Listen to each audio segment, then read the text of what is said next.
Well, you're getting a treat today. Well, what else is new? Because I bring interesting people, people that kind of strike my fancy, mostly that I've never heard of.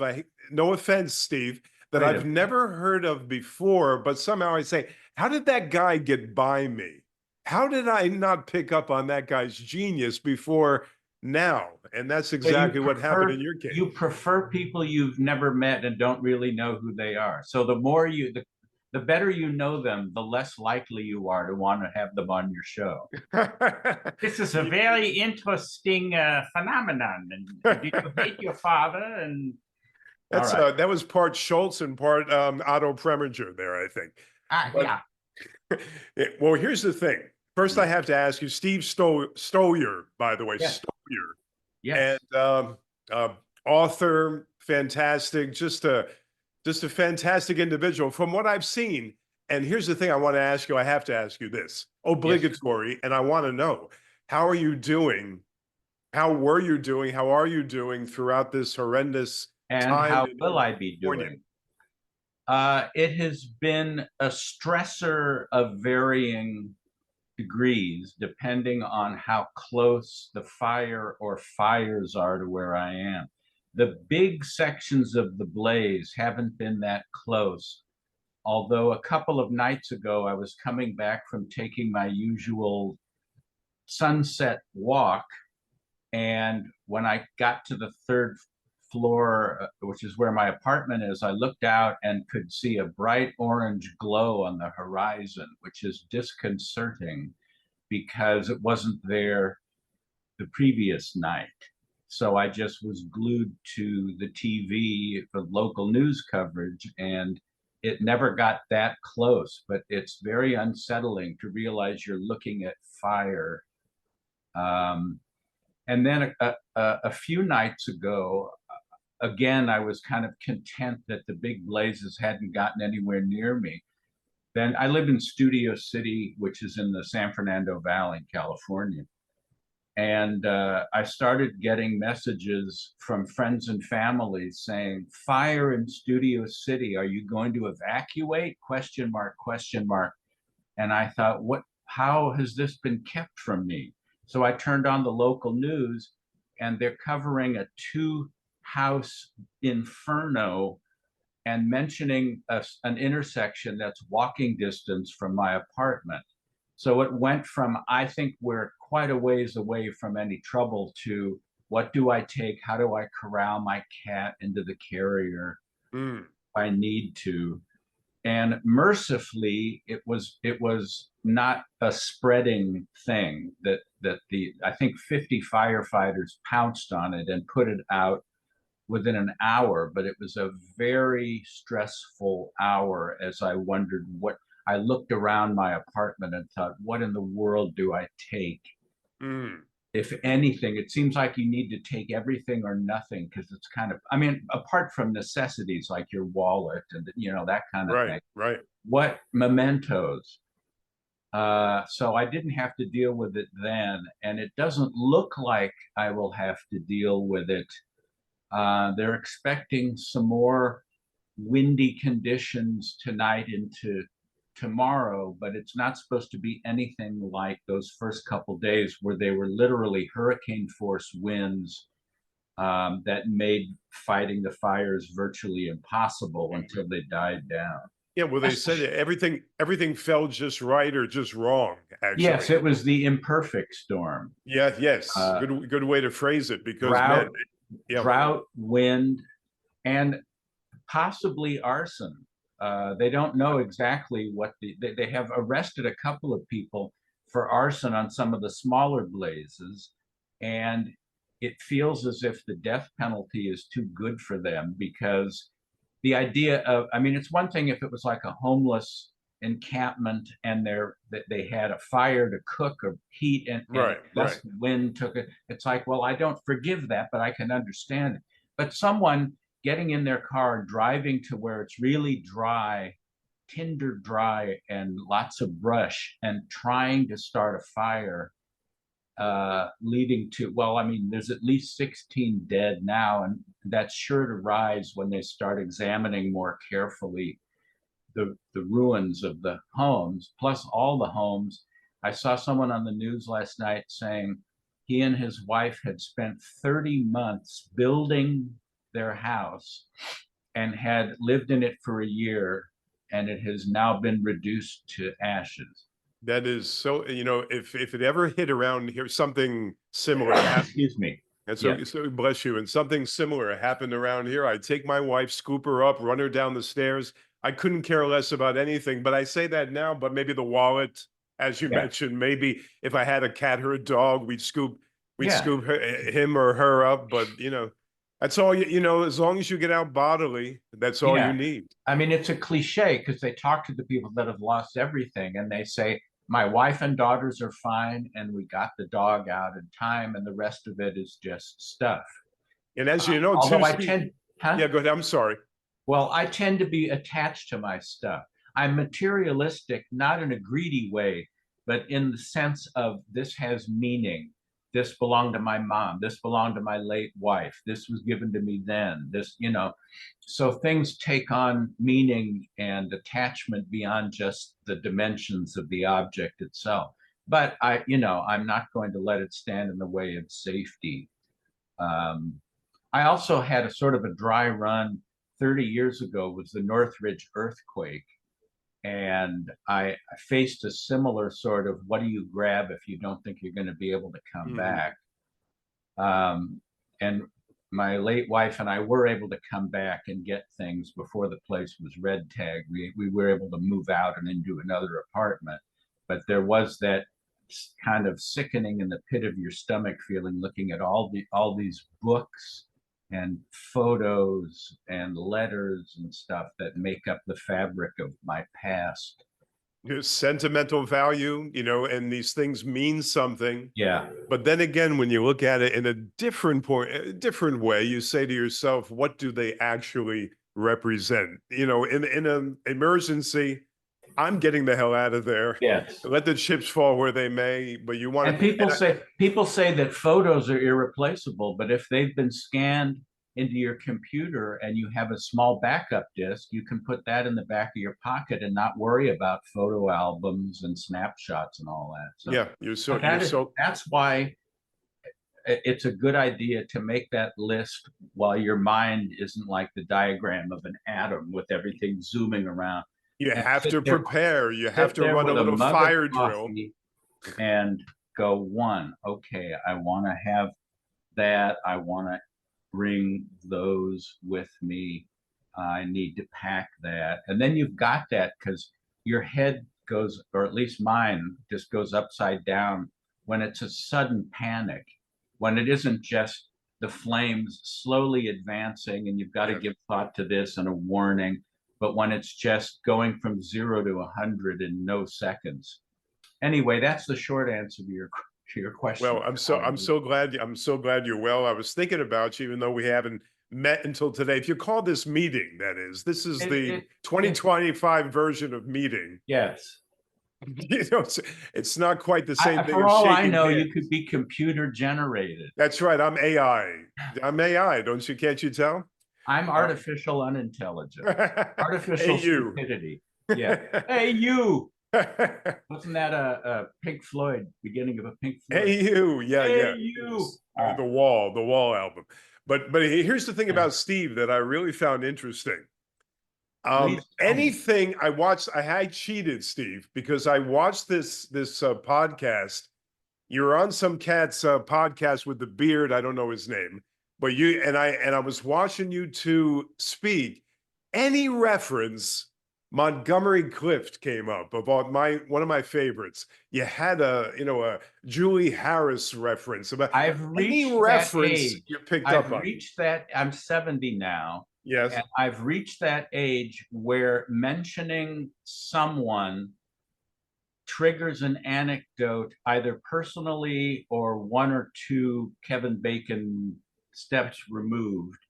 So there aren't that many names where you could just say, well, unless I don't know who it is. If you get into sports or something, then I'll be doing my Buster Keaton deadpan emotionless face. But for the most part, yeah, it's either, oh, I heard this story about him, or I know someone that knew him, or I met her at the grocery store or something. And yeah, I've become one of those old guys that says, let me tell you about Mr. Bob Hope. I was at his house in Toluca Lake, so Yeah. anyway, Well, this and I thing, was this at Bob Hope's house in Toluca Lake, I'm but sure you that's were. different. I'm sure you were. St. Louis, Missouri is where you were reared. And how was the upbringing way back in St. Louis? I have only happy memories of St. Louis, partly because I was only about 8 when we moved. So to me, snow was something you play in. You make snow angels, snowball fight, snowmen. I never had to shovel it. I never had to drive in it. And then the summers were muggy, but it didn't really matter when you're 6 or 7. And I loved the lightning bugs, and I miss those out here. I had them for a while when I lived in New York in the early 80s, and was happy to see that the lightning bugs hadn't forgotten me and they came by. But, it was a middle class, 2 older sisters, a mom and a dad. And famous people were something distant and intangible. And for early on, it was made clear to me that they were different from us, because both my parents loved going to movies and were influenced by them. And I was sort of indoctrinated into watching old movies because of them. And so the idea that we were going to be living where there were actual celebrities was kind of exciting. Mm. And I would see I Love Lucy, and she would like run into William Holden or John Wayne or Harpo Marx or someone. And so on the plane flying out from St. Louis, Andy Griffith was sitting several seats in front of us, and Red Skelton was sitting directly in front of us. And I thought, it really is like I Love It's Lucy. just We like, haven't even yes. landed in Los Angeles, and the stars of 2 hit shows. And Red Skelton was wonderful. Now this was in '62 when his show was at the height of it, and Andy Griffith was a fairly new show back then. And Skelton had one of those pop guns that were wooden, where you push the back and a cork on a string comes out. And he had that tucked into the inside pocket of his sport jacket. And every Hmm. now and again, he would turn around and shoot me with his pop gun, which was just a deer. Now, of course, he would be wrestled to the ground by airport security, but there was no hijackings or anything like that in '62. So and I thought, wow, this is really cool. So it was always made clear to me, my mom would drive home, or we would be out driving, and she would slow down and say, "Is that somebody?" And of course, meaning someone famous, as if the rest of us aren't anybody. Or she would come back from shopping and say, "I met Simon Oakland." And I would know that, oh, yes, he was a character actor. He Eh, was in Psycho. And Oh yeah. He was so, the sinister Simon Oakland. And very yeah, few he, people he was uh, he was in West Side Story as Officer Krupke's that's right. sidekick.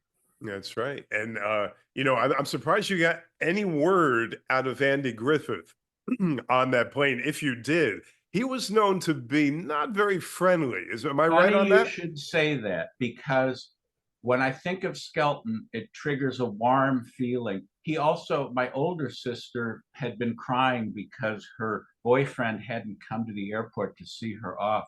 So Skelton gave her his monogrammed handkerchief to cry into, which she foolishly laundered and returned to CBS. I thought she should have kept it. And then my sister, who liked drawing, uh, Skelton drew a little pencil sketch of the front of the menu, which had a still life on it. Again, remembering what airplane flight was like then, where you had menus that had designs on them. And she still has that, yellowed but framed. So he managed to keep all three Stoliar children occupied, which was just so sweet. Griffith, I went a few rows ahead with a scrap of paper and asked him for his autograph, and he gave it to me. But there really wasn't conversation, and my memory of him was basically perfunctory, a word I didn't know when I was 8, Hmm. but I know it Sure. now. So it's interesting that you ask that, because the skeleton memories are warm and toasty, and Griffith, while it was still a thrill to see someone that is usually on our black and white Zenith television, was kind of not surly, but kind of begrudging, but okay. Well, And he actually granted your wish at least. He signed the darn thing, I so that still wasn't have bad. it. It's on a little folded piece of scrap. I didn't throw it away. I knew enough to keep it. I met him at the SAG office in New York a couple of times. Maybe he said 3 words to me. And I'm not the Get guy that lost, I'm not the guy buddy. that runs up and says, "Hey, Andy, I'm a big fan." I just trying to talk normally to the guy. He didn't want anything to do with me. It's But it's a challenge trying to adjust the latitude and longitude of what you say when you see someone famous, because there's the whole spectrum from ignore them, don't bother them at all, to just a brief hello, all the way to an obscure reference or just the thing that they're mostly known for. A friend of mine introduced me to Ray Bradbury, mhm. and he said, "So, Steve, this is Ray Bradbury." And I said, "Ray Bradbury? Oh my God, weren't you a contestant on You Bet Your Life?" And he threw his head back and laughed, because, in fact, he had been a contestant on You Bet Your Life with Groucho. And of course, nobody asked him about that. He's used to people saying, "Oh, Martian Chronicles changed my life," and with Illustrated Man, were you trying to symbolize that? And instead, he got You Bet Your Life. So I try to pick something a little to the left or right of what they're bored to death hearing about, and Well, you never. and I don't want to stay on Andy Griffith too long, but I remember A Face in the Crowd. And Oh when yeah, I saw that film after I saw that film later on, maybe 1972 or something, Elia Kazan, of course. yeah. And I saw that film and I said, that's not the Andy Griffith I know. I mean, that's not Mayberry. That's something that, but he had some range and He it was was very great in that. surprising. That's one of It, my favorite films his of the best thing, that's the 50s. best thing he's ever done. Marcia, come That back. was a good film. Very good. Well, And it holds up it's pretty well. Senator Worthington Fuller. And you know, people out there are not knowing what we're talking about. Yes, they've At already least changed you're channels. learning something. You're learning something because that was Google these names. Andy yes. Griffith was not Melanie Griffith's father. Yes. And here's another thing. And what's funny that I found out later on. I said, you know, this man reminds me of Dick Cavett in mannerism slightly, dryness of humor slightly, these type. And then I find out that later on, we're skipping ahead, but we'll go back. Yeah, You wrote for Dick in the 80s, right? yeah. And we he has been something of a big brother, not in the Orwellian sense, Uh-huh. for many years, and gave me my break uh, as a writer, and has just been a great friend for years. Wrote the introduction to my book, and so, like you were saying, that I seem to have a story for everything. Here's a Dick Cavett story about how people relate to talking to celebrities. I was living in New York in the early 80s. Cavett and I were having lunch at a cafe, and a man stopped by and said to Cavett, "Forgive the interruption. Just want to let you know I'm a big fan." And Cavett said, "Thank you," and walked. So we continue talking, and then this lady walks over and says to Cavett, "I was watching from the counter, and I noticed that that man came over here and just started talking with you as if he knew you.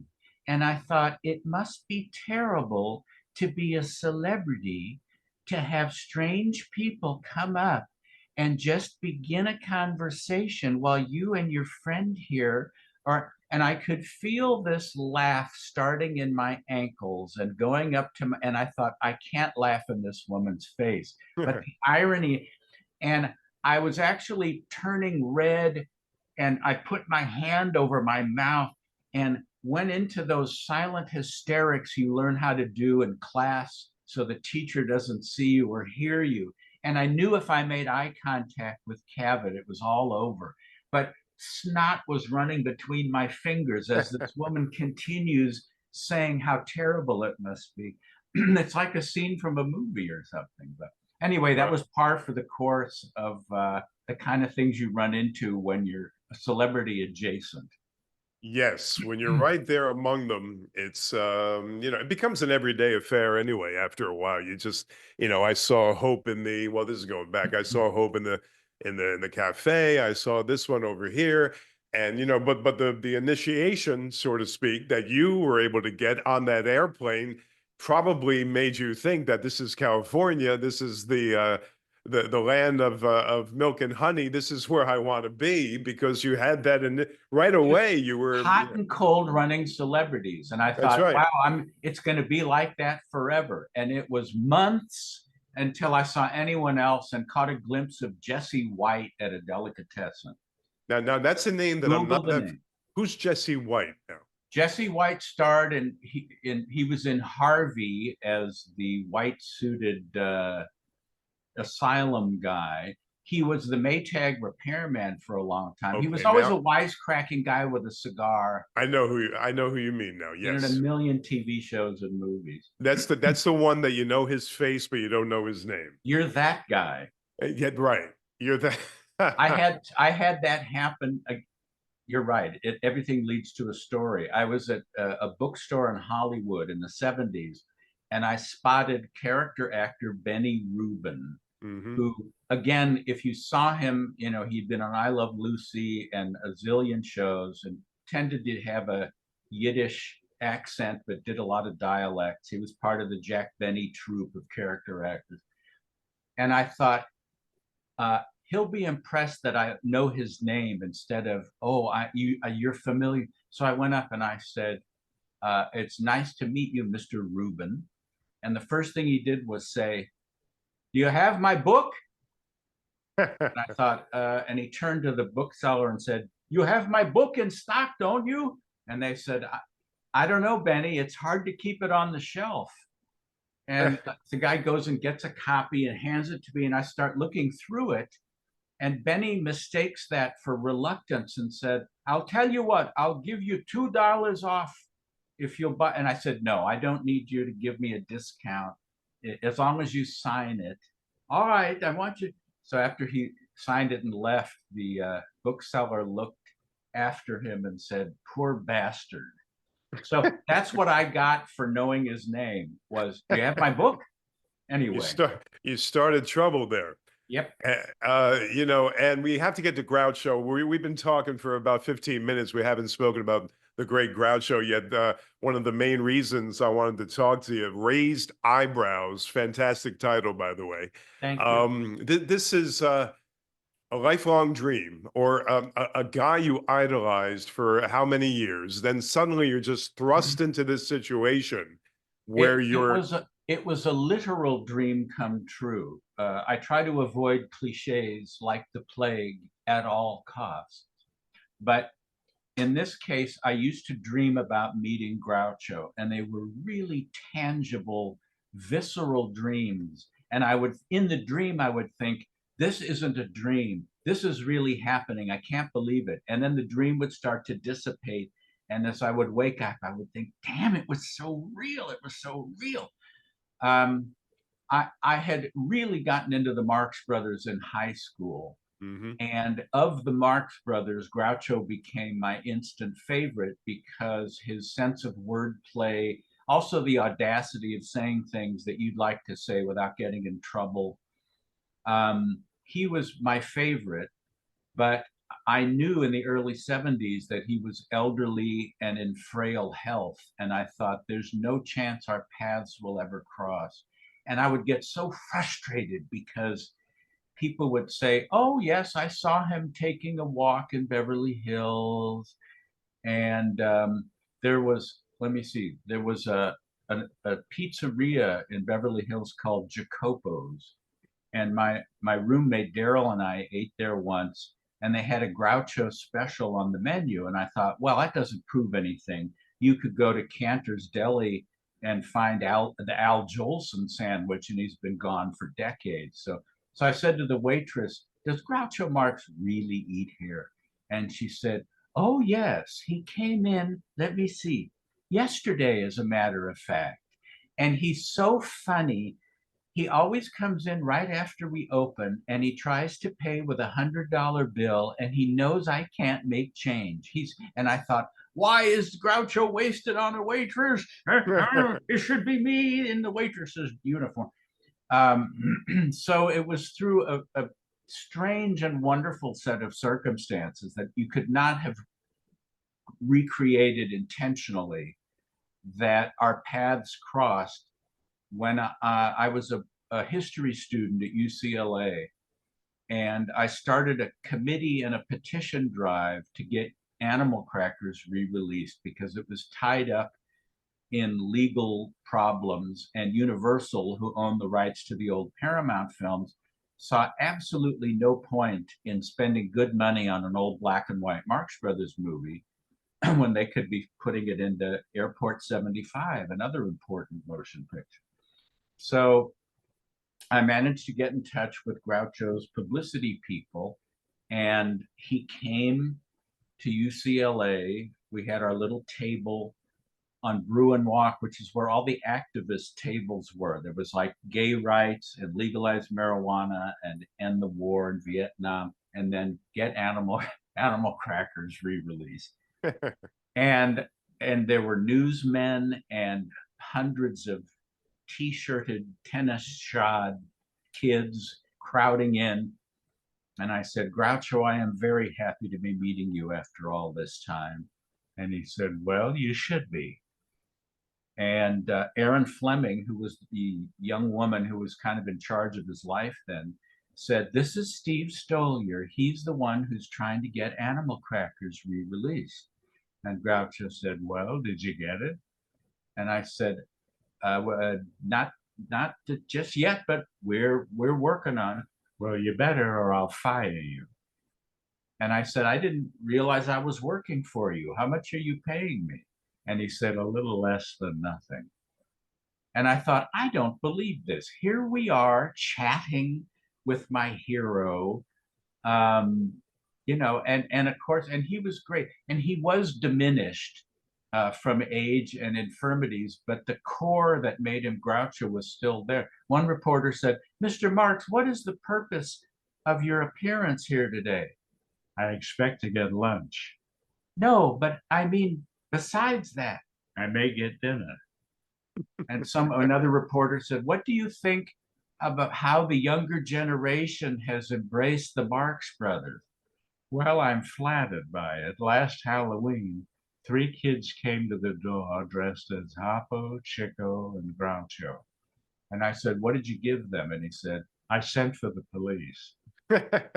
So, and we got, Universal relented because of the publicity, and they untied the legal snags and struck new prints. And they said they'll play it at one theater in Westwood and one in New York, and then essentially they don't want to hear about this anymore. So we had a re-premiere at the UA Westwood, and I rented a tuxedo, and it was a really triumphant night.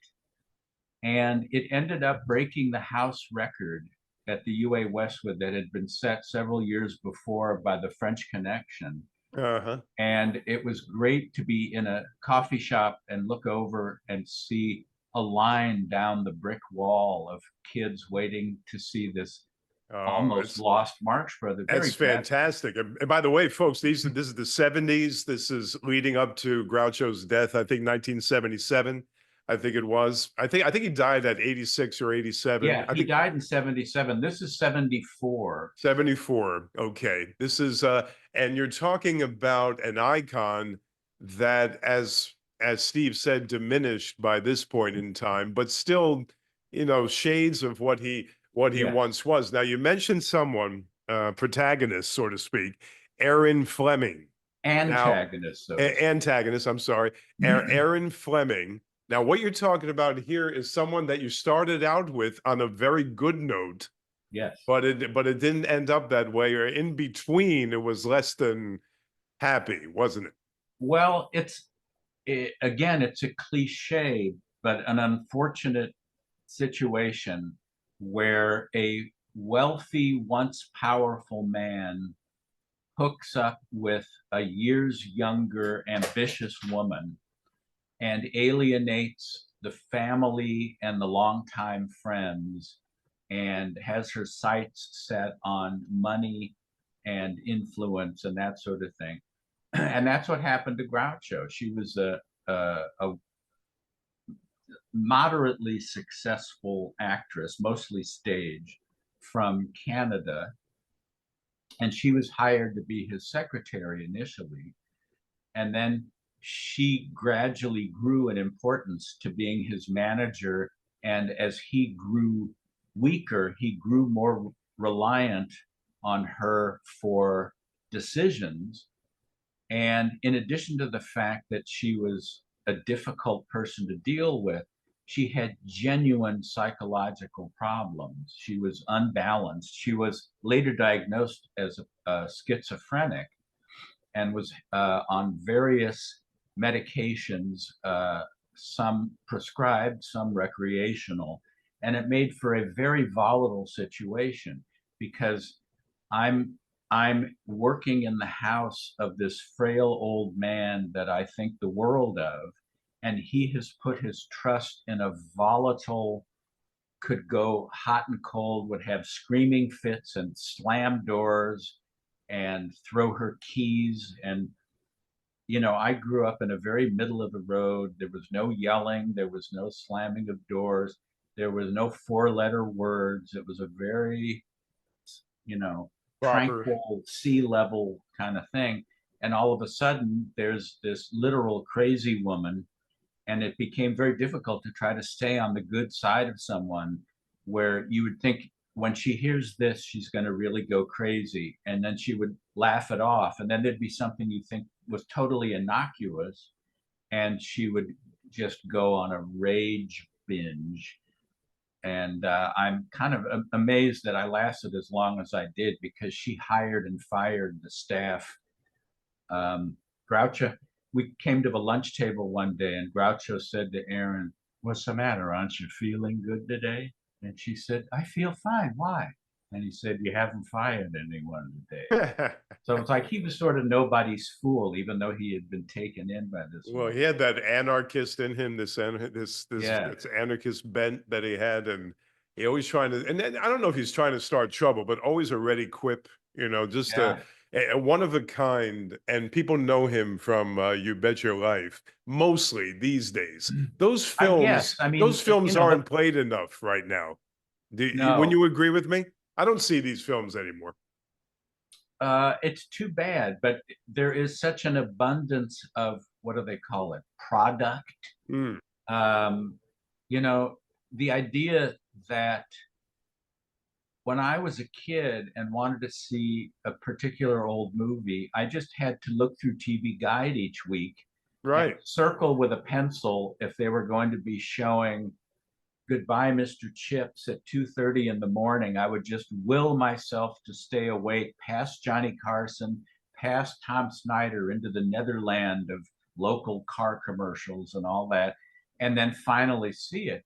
There was no TCM, there was no VHS, there weren't video rental places, certainly not streaming or anything like that. You just had to wait. And now I can mention a movie, and while I'm talking about it, someone can pull something out of their pocket and punch a couple of buttons Yeah. and start watching it, including Animal Crackers, which none of Yes. my peers had seen until we got it off the shelf. So that there's so much, and of course, generations have grown up now that can't relate to black and white film. It has to be in color. The Right. editing has to be, it's like you can't keep the camera on someone too long. Yeah. We got to switch it up. We got to have this happen or blow something up or nudity or something. And plus all of the references that were au courant in 1931 that people can't be expected to know what it means. So, and similarly with silent films. I mean, what about Keaton and Chaplin and Laurel and Hardy and These people, they use the word icon, but it's over another cliche sometimes. But these people have made an indelible mark that never can see. I was born in 1960. I'm 64, but I okay. know my history. It Yes, just that seems to me, and I make the same point. I didn't see Duck Soup right. waiting in the snow during the Depression to try to find 15 cents in my hole-filled pocket and forget my depression woes for 70 minutes. Right. They weren't my contemporaries either, and yet they're really, I don't want to become one of those old these kids today they don't appreciate, but there is so much content for them to dial up that's in color and has sound. Instant gratification, Steve. Yeah, You don't have to work for, like you said, with the push of a button, you have everything at your fingertips. Not healthy, not and the necessarily wonders very of old healthy. radio shows, old, Uh-huh. Orson Welles, old, one of the advantages radio had over television was that you had to imagine, it was all done with voices and sound effects and music. And so on the scary radio shows, it was scarier than it would have been on television because your unique mind is conjuring up what is making that noise. Oh Well, yeah. having a bunch of 20-year-olds sit and listen to a recording of a radio show, it's like, where's the picture? Where am I looking? You'd be surprised though if you kind of be patient with them, some of them, rarely they'll find some value in it. But for the most part, instant gratification, as I mentioned, are the watchwords. But I'll tell you, as far as Groucho goes, I remember those films that I used to watch those films when I was about 12 and 13. And a lot of the references, a lot of the things went over my head. I was a 12-year-old kid. But visually, these guys were geniuses. These guys, just it was just utter chaos on the screen, but yet it was so beautifully done and so regimented to a certain extent. Gorgeous stuff. I mean, I can pick up. What do you think? Let me ask you. This is better. What do you think are the best films that were done by the brothers? Because some of them paled in comparison to Yeah. others. Well, again, it's a personal choice, and it's like I'll end up. I won't say I'll get into arguments because I withdraw myself instantly when someone says no. I think this one was funnier. There's no point in saying no, it wasn't, because if it made them laugh more, they're right for That's themselves. true. But there are basically two types of Marx Brothers fans, and I'm thankful for both that they know the names at all. I'm a purist, which means I like their early Paramount films, Mm. which includes Monkey Business, Horse Feathers, and Duck Soup, when it was just anarchy. The stories, the plots were wafer thin, but it didn't matter because there was so much physical comedy and verbal gymnastics and puns and wordplay and insults and all this stuff. Um, and the movies were like 68, 72 minutes long, just with no fat at all. After Duck Soup, MGM Wunderkind producer Irving Thalberg said, I could make a picture with you boys that would have half as many laughs and make twice as much money. And so that started the cycle at MGM that began with Night at the Opera and Day at the Races, which are fine films and at the top of a lot of people's lists. But he made good on the other part because Thalberg said, the problem with your movies is there's too many laughs and people are still laughing and they miss half the dialogue. So he wanted to thin it out with more plot and a romantic subplot and having the brothers be more sympathetic because they're helping get rid of the bad guy and helping the guy get the girl. And to me, that was the beginning of the end, while others see it as the It's a matter apex of of their it's a kind. matter of taste, as you Right. mentioned. But by the time you got to the Marx household, I think Zeppo and Gummo were still with us, but I think who Chico and Harpo had Harpo. died. Yes. Yes. So I got to know three of the five Marx brothers, which is a pretty good batting How were average. the other two that you got to know? Well, Zeppo and I ended up dating the same girl. Wow. She was 19, I was 20, and he was 74. Um, I had taken her to dinner at Groucho's on a night when Zeppo came up from Palm Springs, and he kind of picked up where Chico left off in the Mhm. womanizing and gambling department. And uh, Linda was young and attractive, blonde, and very bright. And he kind of took a liking to her. And then when she and I broke up, I had a couple of pictures I wanted him to sign. So I sent them to him in Palm Springs with a cover letter saying, Linda and I have gone our separate ways. I know you've been around the block a few times. Do you have any advice for the lovelorn? My phone rings. Steve at Zeppo Marx. I hope I'm not bothered. No, no, no. What is it? Listen, I got those pictures and I'll sign them for you. God, I was good looking. And now listen, I let me know if this is a problem because the last thing I would want to do is step on your toes. But do you think Linda would go out with me? And I thought, this is surreal. I write him for advice for the lovelorn and he wants her phone number. And I Yeah. said, well, I, I don't, I mean, she liked you because if this is at all awkward, again, the last thing I would, and I said, let me find out. So I asked Linda, and she too thought it was like more intriguing than anything else. So she said, yeah, let's give him my phone number. So he took her to dinner in San Diego and then to attend a high game in Tijuana, I guess so he could have some bets down. And he said, Steve, Linda was very nice, but all she did was talk about herself. I want you to know I never even kissed her goodnight. And then I saw her on campus and she said, Zeppo was very nice, but all he did was talk about himself. And I thought, well, there's a certain symbiosis there. And then whenever I'd run into Zeppo at Groucho's house at a party, he would make a point of pulling someone aside and saying, this is Steve. He's a nice fella. He and I dated the same girl, but he got further with than I did. And Gummo was quite soft. Now, Gummo, now we're really getting into esoterica for people who aren't Marx Brothers fans. If you ask people how many Marx Brothers there were, assuming they've heard of them, they will say three. People more in the know will say four, but there were five.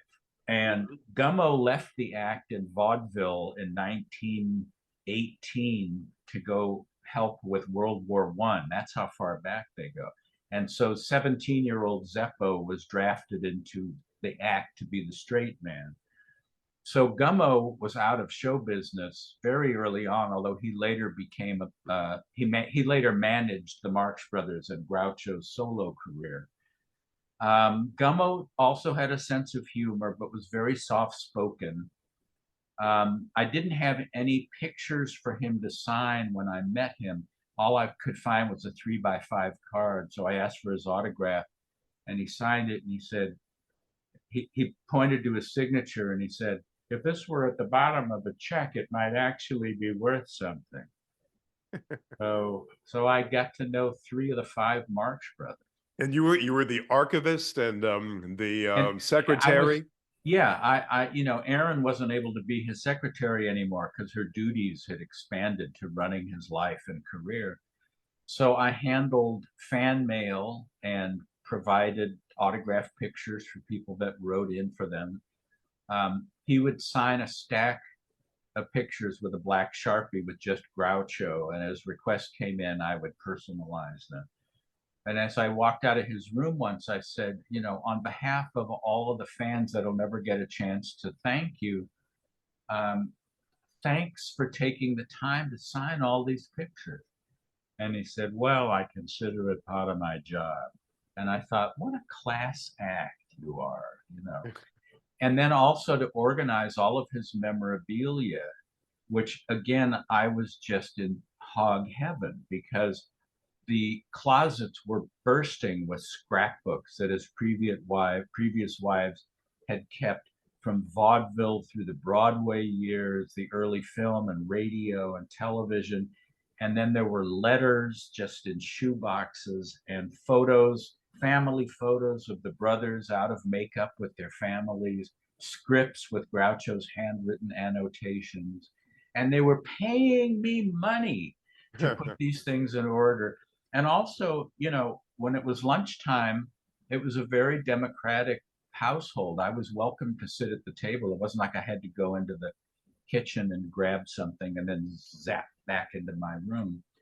You, So no matter who was coming over, George Burns, Steve Allen, Jack Lemmon, George Fenneman, whoever, I was welcome to sit at the table and participate. I tended to listen a lot. well, you Um, just mentioned one of the most brilliant guys, Steve Allen, that I thought was just incredibly great. I mean, that guy was just one of a kind. he And was great. you hobnobbed with these guys, you rubbed elbows with these guys. I And did, then and I stayed in touch with Steve Allen sporadically after Groucho was gone, and he ended up giving a really nice dust jacket blurb for uh, for my book. And now my last name is Stoliar. One of the letters from him said, "For years I've enjoyed your fine vodka, but now I can appreciate your talents as a writer." And another one had, "I hope this sets the record straight, which is more than my Pioneer turntable could do." So yeah, he was great. I loved him when I was a kid. I related to him, and he was one of those that was clearly influenced by Groucho, Oh, no doubt about it. No and doubt about it. loved the puns and wordplay, and the idea of taking a cliche seriously. Like, if you're flabbergasted, and if you've ever had your gas flabbered, you know how painful that can be. That kind Yeah. of. Yeah, he lifted all that stuff from Groucho, no doubt about it. Alan Alda used to be make references to Groucho constantly. You'd even see it in his series MASH. You'd see Yeah. him constantly being very, very influenced by. Now here's another guy that threw you for a loop at one point. Now this actor was very handsome in his day, maybe in the 40s, in the 50s. I don't know what he looked like or what he was by the time you met him. A guy named Bud Cort. Yeah. Tell me Well, where now. This is a name that probably no one has ever heard about except the two of us. But no. I we'll mean, throw it out there for if good they've measure, seen Harold and Maude, which has become a cult classic, and right? that does cycle through film festivals and television stuff, with a young boy having an affair with the aged Ruth Gordon. It's a very good film, by the way. Yes, and a score by Cat Stevens, which made it worth That's seeing right. just to listen to. That's right. Bud was a Bud was a strange fellow. He was like an innocent. Uh, he was a few years older than I was, but I remember, and he became friends with Aaron Fleming, and she sort of attracted these strange, offbeat, off-kilter people. Elliot Mhm. Gould was another one. Was he a Sally strange bird too, Elliot Gould? I found them strange. Sally Kellerman. I think there was a certain amount of recreational pharmaceuticals. I was going to say a lot of Also, drugs involved, maybe. I just didn't quite get these people, and I was instantly drawn to Groucho's circle of old writers. I felt totally at home and at ease, and they were delighted that this shaggy kid with mutton chops and tennis shoes knew who they were, because they figured, you don't know who any of us Alta cockers are, do you? And it's like, because I was such a fan, the Rolodex in my brain would flip to their card.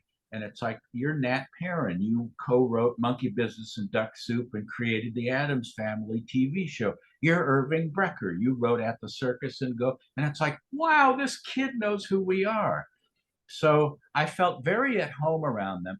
Also, I found that it was the people who had been successful for years that were totally down to earth and regular guys. And it was the stars who had recently become famous that had any kind of attitude, which I Mm, noted at that's the interesting. time. But so Bud Cort was one of. I mean, he also would show up in Robert Altman films, as well as Elliot Gould and Warren Berlinger and Sally Kellerman and Bud Cort all appeared in Robert Altman films, and Mm. it sometimes felt like an Altman film to be there because it was quirky Well, Kellerman, and I mentioned MASH, and Kellerman was the original Hot Lips. I know that. yeah, and And Elliot Gould. yeah, Elliot Gould, of course. Yep. And well, this guy wreaked havoc a little bit for you. You know, he ended up suing you. Yes. Well, he ended up threatening to sue me. Oh, never actually went through He with it. didn't follow through. Well, he started staying at Groucho. I mean, he was invited, but he crashed at Groucho's, and then for some holiday there was going to be Bud decided to have a party and invited all sorts of strange hippie-ish people, and Groucho felt that it was an abuse of his hospitality because he hadn't said sure, although Bud said he got permission.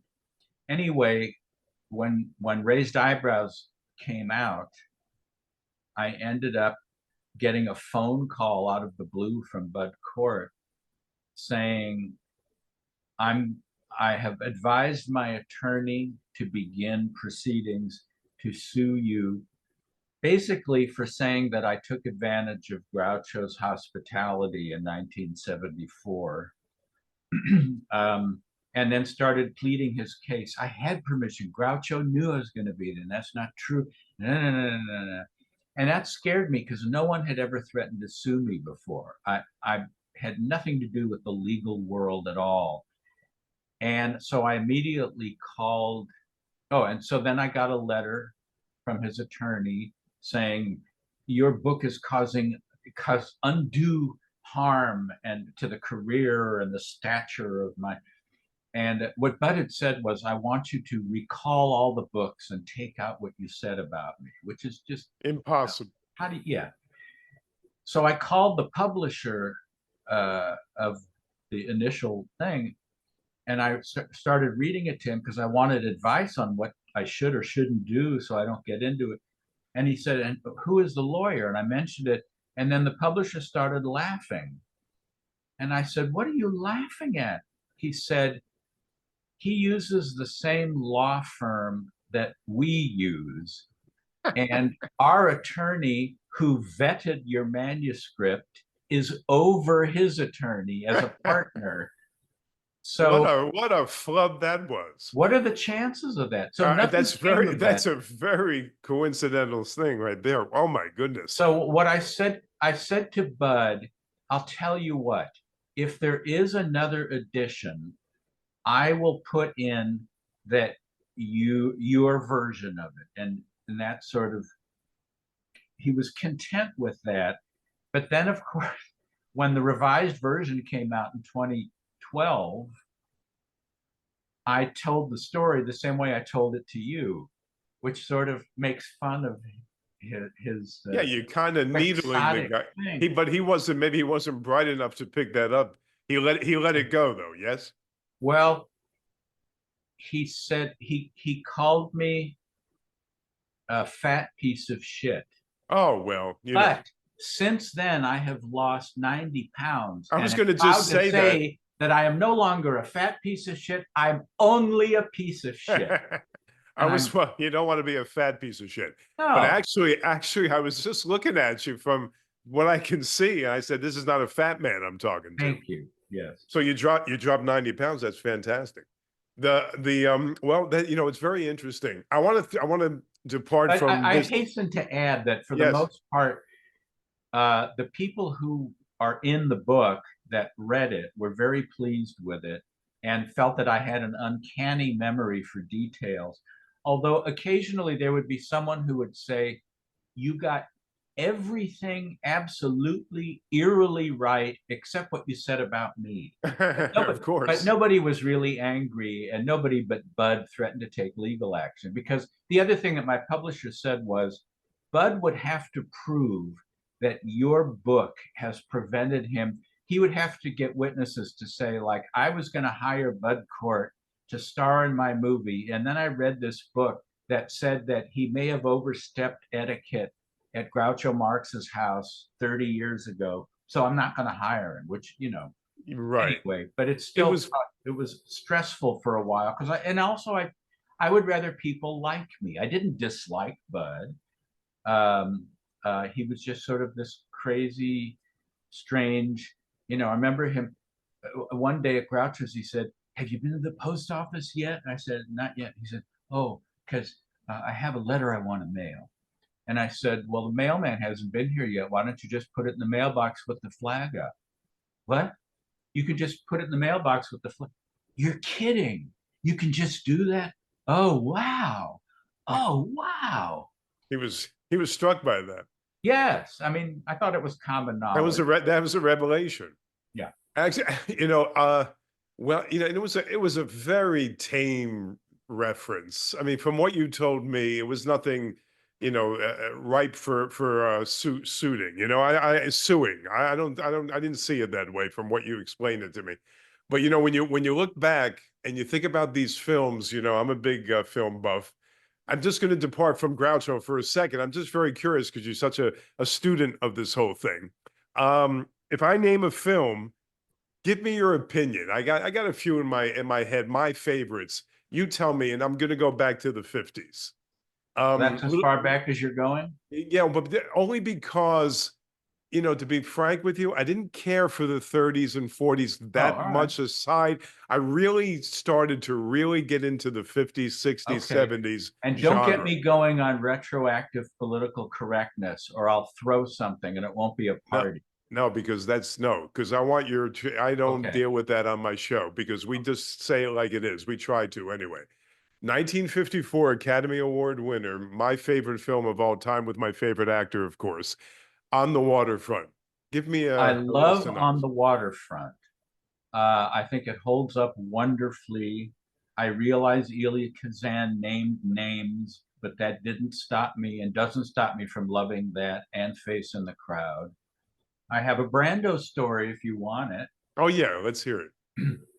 I became friends with a strange and fascinating fellow named Philip Rhodes, Hmm. who in his early years was part of the Bundy Drive Boys group that included W.C. Fields and John and Lionel Barrymore and Errol Flynn. He was very young, but he knew these people personally.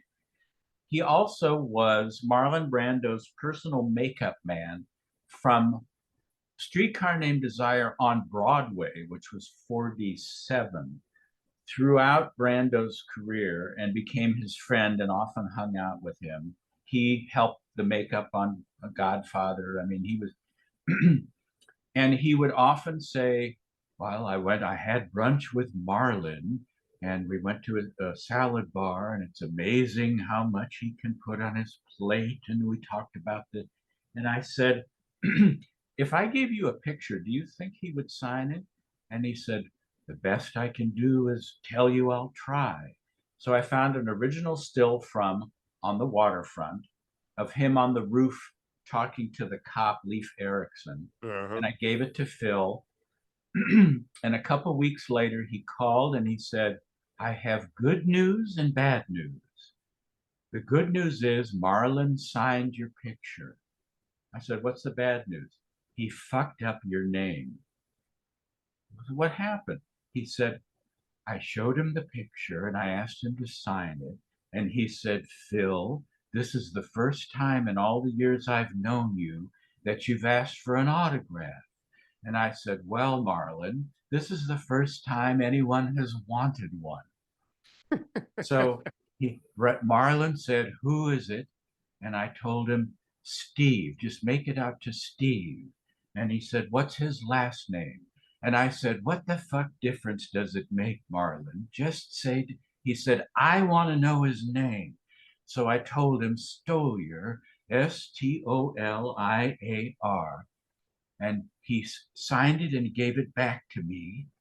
And I said, "Marlon, you fucked it up. You wrote Steve Stolman." And Marlon said, well, what was his last name? And I said, Stoliar. And he said, give it back. And he took it back and took his pen, and it just all fucked up.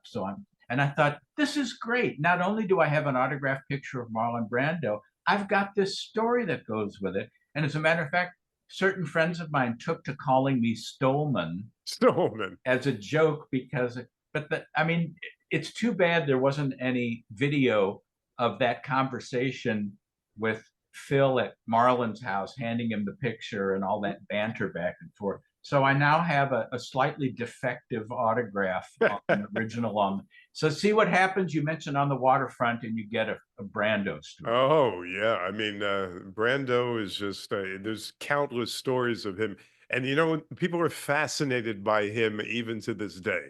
And how many books were written about? Have you ever thought of having him as subject matter for one of your upcoming books? No, because I don't really have a personal connection to it. Oh, So okay, I would edit myself by saying, what can I say that hasn't been said true. or can't be found out by researching extant sources? So I would just be Yes. rehashing it, but no new light to shed on it. I'll give you another Except that Kazan. story. Yeah, it's a great story. Another Kazan film, one of my favorites, East of Eden, with the great James Dean. Yeah. Uh, well, I like all of his movies, all three of All them. three.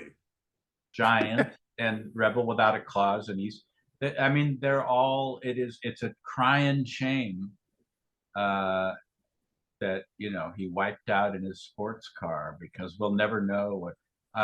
I don't know. I mean, of the three, uh, it's hard to say which I like more than others. They're different. Isn't East of Eden Steinbeck? Yeah, Steinbeck, and that to me that was his best film. But of course, that's opinion. Just Yeah, but Julie Harris, Raymond the Massey. wonderful, he's estranged from his father, who Yeah, doesn't really want to.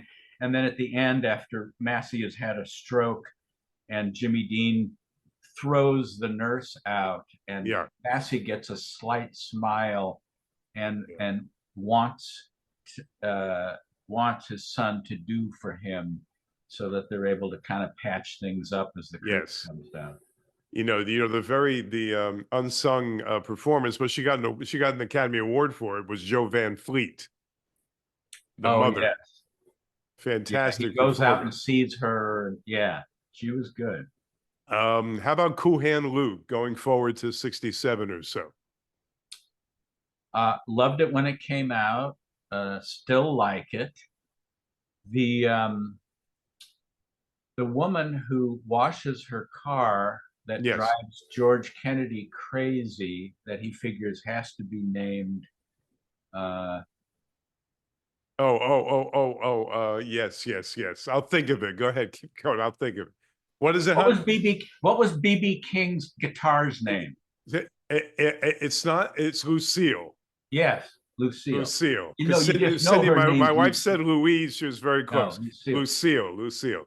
She had been Groucho's sidekick on the last vestige of You Bet Your Life. After You Bet Your Really? Life went off the air in 62, after 12 years on television, there was a very short lived show called Tell It to Groucho. Mm-hmm. And and her name was Joy. I'm blanking on her last name, but they made her change her name on the show to Patty, because the sponsors were afraid that Groucho saying Joy over and over again would be an inadvertent plug for the dishwashing detergent of the same name. So, You may be right. Harmon, Joy Harmon was her Harmon. real name, and she's the one that played Lucille. Mm. I also here's a piece of trivia. How many eggs did Paul Newman, the actor, actually ingest in the course of all those takes for that whole? Not one. None. Correct. And the way they did that, he's just popping these eggs, and he's probably got the bowl spitting out. And the Uh-huh. way the sequence was filmed, if you notice, Steve, they're cutting and they're cutting and they're cutting, and you see he didn't consume one egg. You're right. There you have. Most people would say, well, I bet maybe he ate about 5 or 6 or 7. Not one egg, folks, not one. So who played his mother in that? No, the Joe Van Fleet. Once again, Joe Van Fleet. And That's it's right. got all the character actors that pop up throughout there. And what's his name that sang? Dennis Hopper. You had The one that sang Plastic Jesus on the guitar. Yeah, I don't know his name, but he was fantastic. His name doesn't come to me. Not He's Charles an obscure. Martin Smith. You had George Kennedy, Dennis Hopper. You had the guy who played Coconut. I don't know if you're a Coco. He was a very, very good actor, underrated actor. I used to see him in a lot of episodic TV, and I can't remember his name either. And of course, Strother Martin. That's right. What we Strother have Martin as the here warden. is failure to communicate. And he's up on top of that hill, and the way that was filmed, Strother must have been about 5'3", but he looked about 6'4", standing on that hill, and Newman rowing down that hill. I love that film. I was selfish, Steve. I gave you 3 of my favorites. Now just tell me the films that you can see over and over again and never get tired of them. Oh man, you're asking me to pick snowflakes out of a blizzard. I know. Give me a couple. I'm often surprised to see that I want to watch it again, because I'll look at the menu guide on TV and I'll think, oh, I've seen that recently enough. And then I'll click over to it and I'll just get pulled into it again. I mean, like Goodfellas or The Untouchables, but also, I mean, in terms of the old classic films, Mice and Men. Oh, fantastic. I just get pulled into I know, it's like I know the dialogue, and it takes a lot for me to start watching a favorite movie and go, this is like chewing gum. I don't need to see this again. I get pulled into it, and it's a frequent occurrence. And as I say, I'm sometimes surprised, because if you had said favorite more recent movies, I wouldn't say The Untouchables or Goodfellas. And yet, if it's on, I can't not watch. Another thing I'm weird about are the Twilight Zone marathons. Oh, yeah. Because I have the box set of DVDs, uncut, commercial free. Mhm. However, whenever there is a Twilight Zone marathon on New Year's Day or whatever, I can't not watch, even though there's a commercial every 3 minutes, and there's that they start plugging in lower plugs for what's coming up and all that kind of stuff. There's something about the ritual of watching a Twilight Zone marathon, which is my favorite TV show of all time. Well, there's an element of surprise when they do that marathon. Which one are they going to play? Which one's, I kind of like that. Are they, oh, there's the Billy Mumi one. There's the, the Burgess Meredith one. I love that show. I mean, Rod Serling was at the top of his game around 59, 60, 61. He later met, what do you make, Night Gallery afterwards? Yeah. That was relatively successful. It was very hit and miss. He died at 50, I think, pretty young. Yeah. Smoked himself to death. There's the most recent Twilight Zone marathon was New Year's Day, and it was on 2 channels, different episodes, which was great because you had one going on I could see which one is that. Oh, I like that one a lot. I'm going to watch that. And what's after that? I want to see that too. And after that, that's sort of a weaker one. What are they showing on Sci-Fi? Oh, that's a better one. And I could zigzag my way through. But the truth is, it's easier to list the lousy episodes because there are so few. It's either got the cast makes it worthwhile, the premise, the twist at the end, something. It's hard to have a genuinely not worth watching. I love the Jack Warden when they make a woman for him, a robot, and he's up on the planet for a while. Yes. The man does robots too. That's the man my does Gene Marsh impression.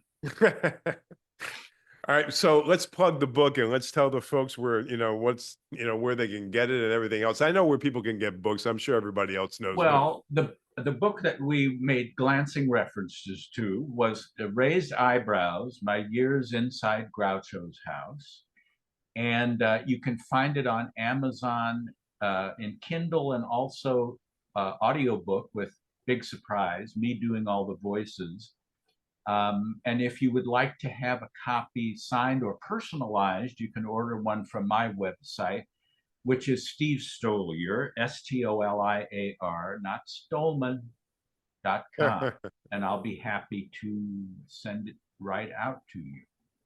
And And we're in the process of developing the book into a film, and we have a script and a director, and Jeffrey Rush is going to play the older Groucho. And our current challenge is finding sufficient funds to get going. But Jeffrey Rush said the upside of that is that the longer it takes, the less makeup he'll require. well, that's so true. So, And remember, you're talking to an actor here, so when it rolls around and the film's actually made, don't forget your old friend Ralph here, okay? Roy, I'll never forget you. You see, the memory is gone already. And your last name is Romeo. Romeo. Now, you must then know, especially because you're an actor, so you'd really know. But Yes. let's do this for the people at home. Yeah, Wherefore does not mean where. that's right. They always show, wherefore art thou? And like I little know. Peep looking for her sheep. And it means, why are you wrong? Why do you have to be from an enemy family? Why can't you be from an allied family? I would say about 1 out of 100 know that. And then you happen to be one. The guy I have on my show, he's the one that knows. But I played Mercutio. I never played Romeo, believe it or not. That was John Barrymore in the 36 version. And the great Barrymore, I had this this old tape of Barrymore that you can find Hamlet about 1923. Did you ever hear that by chance? Oh, he did. Well, that's when he did Hamlet on Broadway, but the Yeah. recording he made was years later. But I have an actual recording, like some kind of recording from what the actual 1920 something, the only one that I don't have it, but I accessed it a couple of times. Now I can't find it. I think the first time he made a record of any of the speeches from it was 29. So he was still in relatively good shape. But the more popular one was from a series of Shakespearean records he made in 36 when he was starting to get pretty soggy. But what a fascinating guy. Were you aware of a comedy made afterwards called I Hate Hamlet, where John Barrymore's ghost comes back, and it's a beautiful play. I did it twice. It's fantastic. Are you aware of that play? No. It's a fantastic play. It's about a soap opera actor, and he rents Barrymore's old apartment in New York, in Manhattan, and Barrymore comes back to him, and he as a ghost, and it sounds like a lot of fluff, but it's actually very well done. So it's Play It Again, Jack. Kind of, yeah, kind of. I guess everybody steals from everybody else, I guess, right? But anyway, Steve, I really appreciate it. We may have to do part 2 because there's a lot of material I didn't get to that I wanted to talk about. Fine with me. This was an effortless pleasure. Oh, I appreciate that. Thank you so much, and I'll talk to you soon, I hope. All right. Take care. Okay, bye.